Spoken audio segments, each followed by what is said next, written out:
आज सकाळी बनलेला होता ब्लॅक टी. ब्लॅक टी म्हणजे आमच्या भाषेमध्ये डिकॅशन. मला तर अजिबात आवडत नाही, पण काय करणार आता, दूध संपलेलं होतं.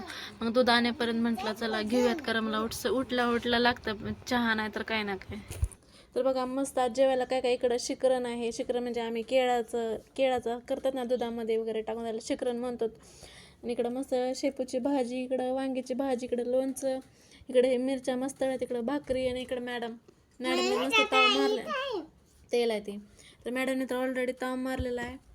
तर चला मग आजचा मेनू असं काय आहे. तर चल मग आम्ही जेवण करून घेतो. सानूचे पप्पा काय आले नाही, त्यांना येणार उशीर होणार आहे, म्हणून म्हटलं चला आपण जेवण करून घेऊ. तर मॅडमने इकडं चालू पण केलेलं आहे. कसं वाटतंय सण, कसं लागतंय का, छान लागतंय का? तर तिला लोणचं खूप आवडतं बरं का, तर ती लोणचं खाते. चला मग जेवण करून घेऊयात. तर आजकाल आमचं रुसणं तर इतकं वाढलं ना की बसच. मग मॅडमला कसं तरी हसवलं मनवलं. त्याच्यानंतर आमचं वादळ झोपी गेलेलं होतं. मग म्हटलं वादळ झोपलं तोपर्यंत ना आपण पण आराम करून घ्यावं, कारण त्या वादळाच्या मागं नंतर फिरायला ताकद लागते.